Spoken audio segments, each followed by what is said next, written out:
Here with Coach Flanery for another episode of Injury and Culture. Geez, you and I last talked about this stuff years ago, I would imagine. Culture never changed though, right? You hope not. It doesn't get easier, I can tell you that, with just the enticement of I can go somewhere else without the penalty that I used to have. I think that makes it a little harder because kids are on social media, and I'd like to think that the student athletes we recruit are as good as any in terms of just their overall approach to athletics and academics and the social piece and being good teammates. But I think, you also are aware of how many trappings there are other places and how many people potentially can reach out to them. So, but I'd like to think that we're still in a really good place. I think my assistant coaches do an incredible job of kind of checking in and making sure that they navigate the ordinary bumps of college life in a way that keeps our players engaged in the program, not just in their own development. And I think that's been a key piece for us. Your program or team seems insulated to a degree. How do you limit those distractions that you talked about? Well, I think you just try to be real about the things that are out there, and I think the longer I've done it, the more I think just an even approach and not getting too high with the highs and too low with the lows, and being a little bit more matter of fact. But you've got to have relationships with your players, and certainly as an older guy, it's harder for me than it is for my assistant coaches who are younger and primarily female. So I think that's a big piece. But you got to do your work on the front end too. Like we don't recruit kids that we know are that have too many red flags going in. I mean, we talk about yellow flags and then red flags, and a yellow flag or two is okay. You try to do some homework and investigate, okay, why did she transfer high schools, or why did she go from one club program to another? Was there, and did she do it multiple times? Because there are red flags where we just say, no, we're not going to recruit that kid. And but nobody's perfect. So a yellow flag, or we also have orange flags. Somebody introduced the term orange flag because just but we do our work on the front end, and then I think you talk and you help your older players lead, because I think that's what keeps younger players here. Is everybody goes through freshman year difficulties. It's not easy going from high school to being a freshman in college when you were the best player. Academics was a lot easier. You didn't have any homesickness. The food was really good at home. But I just think we try to really help our older players lead our younger players, and I think just a real consciousness of that is helpful. You're over 2 decades here now. How do you continue to evolve, you personally, to keep up with the changes? Yeah, it's not easy, because in your mind, you have. I always say we're all stubborn to a degree. What gets you where you are is you have values, and you value certain things, and you don't compromise. You have some non-negotiables, but on the other hand, to your point, you have to adapt, or you're not gonna make it in this world that we live in today. So I think just kind of processing, okay, where do I need to give in where I didn't used to give in? Where do I need to give them a little bit more grace or a little bit more rope than we used to? And just honing into the mental health piece. I think that's another thing that's way more of a challenge than it was, and probably for good, because we probably neglected to see all the things that were going on mental health wise, even 8 to 10 years ago, let alone 20 or when I first started. So but I just think having kind of an awareness of that has been important. But in terms of just me, it's I think having younger staff members who can tell me, hey, she doesn't see it that way, which is good for me to hear, because I don't, the further removed I get from them from an age, and I don't know what music they like or whatever, it's nice to have my younger assistant coaches tell me, hey, this is how she's feeling, because I don't always recognize that. So I think when you have people who are doing that, and then we talk about it as a staff. Okay, I understand I need to compromise here, but she also needs to understand it's Division I athletics, and it's, I have to criticize them sometimes in practice, because if I tell you the same thing 3 times in a row and you haven't done it by the 3rd time, what are my options? But maybe I do need to have a different option. But I just think having those meetings within your staff to kind of figure out where a kid is in terms of her development, those are key. How do leaders build trust? You have an older team. Yep. And you're going to have another older team. Yep. How do leaders build trust with you and their teammates? Yeah, I just think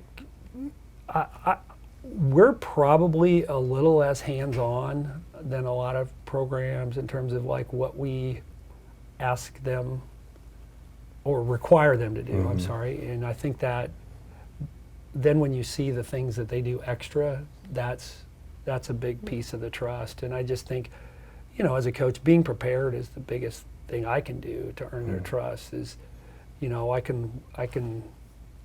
You can't fake it if you're not ready in practice or if you're not ready for a team. And I just think that piece for me is important, is just being prepared, but talking through the length of the season piece. It's like not overreacting I tell our staff all the time, we need to react, but we can't overreact. And that's tough, to get into that place where you're making minor changes based on what you're seeing or not seeing, but you're not overreacting, and because then they don't know where you're coming from. If you're here and then a week later you're here, but in terms of our players, like I think you do like to empower them. Like I said, if you recruit the right kids, if you're recruiting Morgan Molly and Lauren Jensen and these kids who like to be in the gym, not everything has to be compulsory. I can let them go and they can lead our younger players, because our younger players see, geez, look at all that extra work that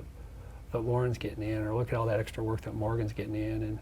And so that's a big piece of it. But, I think you do still need to steer them, because, as they get older, their life, they start to move off campus. And now you've got players who are on campus, and just that physical separation is sometimes hard for them. Hey, let's go get coffee. They all love coffee. But just, I think that piece is just empowering them. I have a friend who says, that what you want is you want your players to stay hungry, and you want them on game day, you want that effort to be unreasonable, which is a strange ask, right? I want on game day your effort to be unreasonable. So we practice a little bit shorter than a lot of teams, and we try to be focused, because as you know, you cover a lot of youth sports, is they've played so much from the time they're 10 years old that the thrill of being in a game isn't as big as it was when I was a kid and you had one game on Friday. Right. I can't wait till Friday. They get to play so much. So I think just kind of holding them back, honestly, so that they can, if they need to do extra on their own, they can do that. And I think when older players do that and younger players see that, that's a great opportunity for them to lead. What would you define your team as, or what would you hope when you, the leader, isn't around? What do you hope that looks like? I think that they still have a joy about the process and an understanding that it is a process, and that it's not going to look perfect day to day. I mean, I love that our players are so competitive that if a drill ends in a tie, I'll usually give them one extra or 2 extra possessions to break the tie, and then if it's still tied, I'll just declare it a tie, and they get so upset with me that it's still a tie because they're so competitive. But I think you want that. Like you want them to still see the joy of it, but also maintain the competitiveness. And I think that's hard because, like I said, they've played in structure from the time they're 8, 9, 10 years old. We were just talking about that, you know. And so my ability to view it as play isn't the same as it was when I grew up because it was more of a treat. Right. It's not as much of a treat anymore. How do you find different ways to keep that competitive edge in practices? And because they've played so much, like you said. Yeah. Well, one thing we do that I think is kind of neat is some days we'll kind of let them coach themselves during a section of practice. So I'll be like, okay, you know, blues, whites, get together, decide what you're, you know, and we'll play a competitive section. And, you know, that's one of the things I probably should have mentioned earlier when we talked about leadership is like, I want to hear who's talking in those huddles, you know, and our coaches just kind of walk around and let them talk, let them lead. But I think that gives them, you know, that's something that builds trust and gives them an idea that it doesn't have to. It isn't always coming from the adults, you know. It's their team too, and I say that to them. It's like it's not us against you, coaches against players, because I'm going to criticize you and hopefully constructively, but you know, but it's not.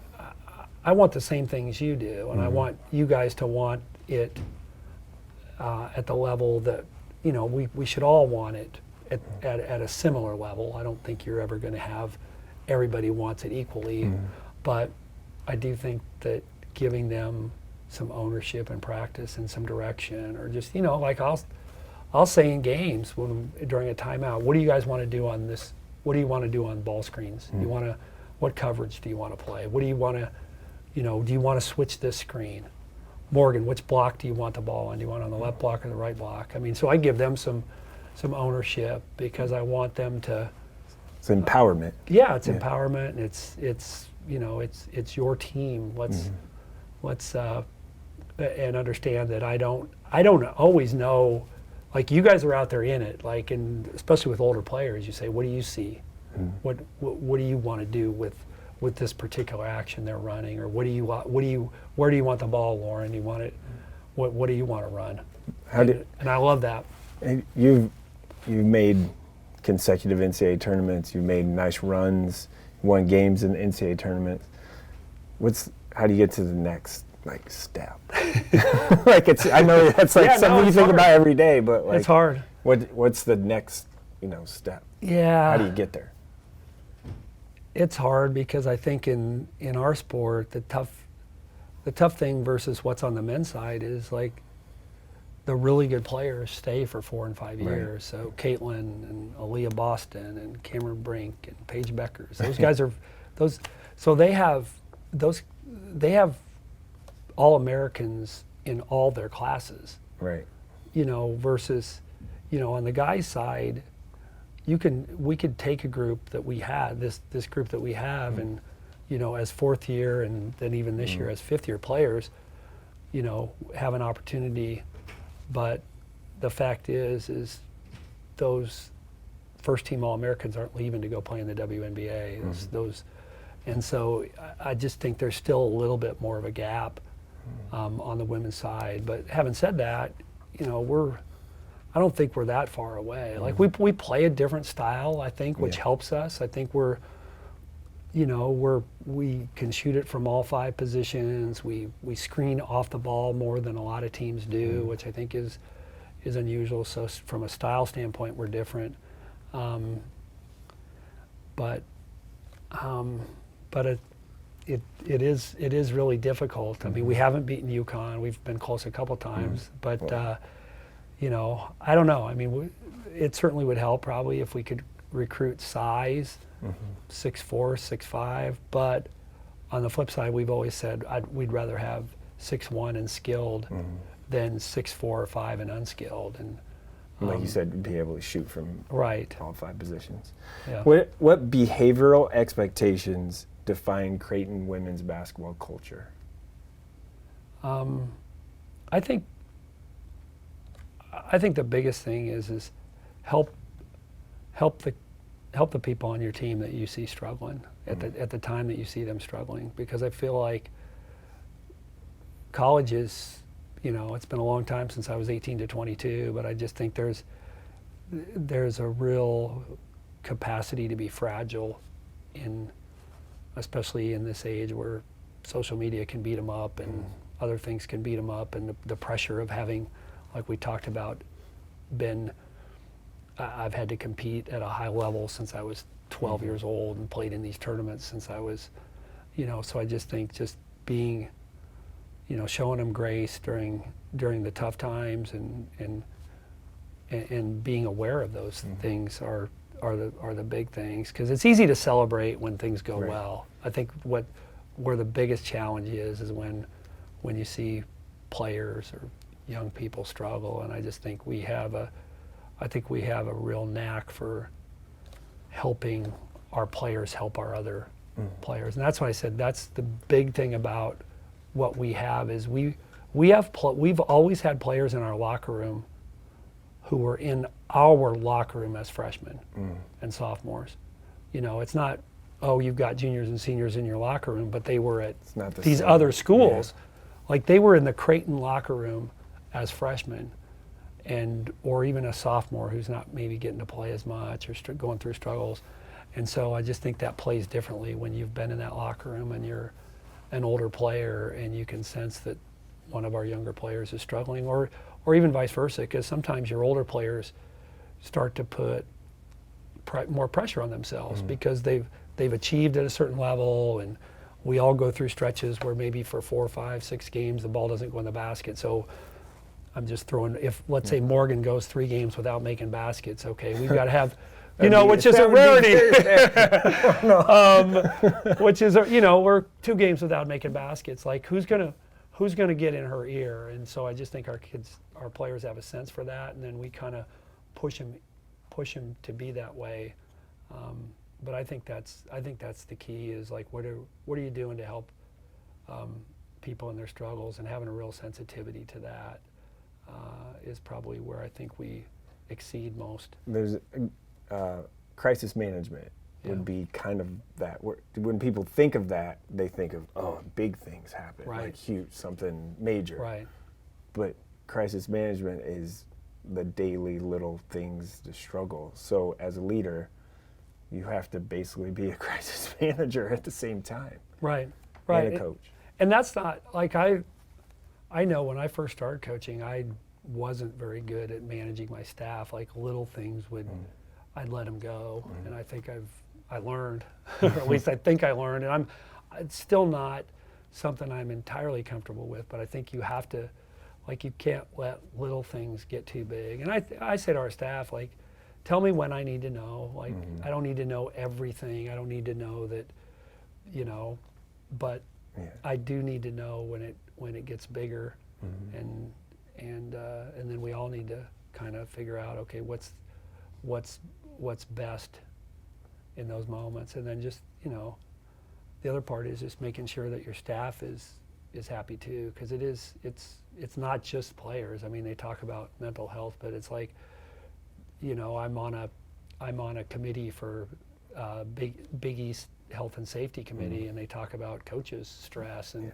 and mental health, and so you just we give our coaches a certain balance, and we're try to be family friendly, because they can't be their best and be and provide for our players if they're stressed and overworked to the point where they come into work in a bad mood and unable to kind of dig themselves out of whatever they're going through. So I think you got to pay attention to that too. Yeah, I mean, you have like ball kids just on your bench during games and stuff. Like that's a family atmosphere. Yeah. All right, Jim Flanery, thanks. Appreciate it. Thanks, Mike. Thanks. A Hurrdat Sports Network production.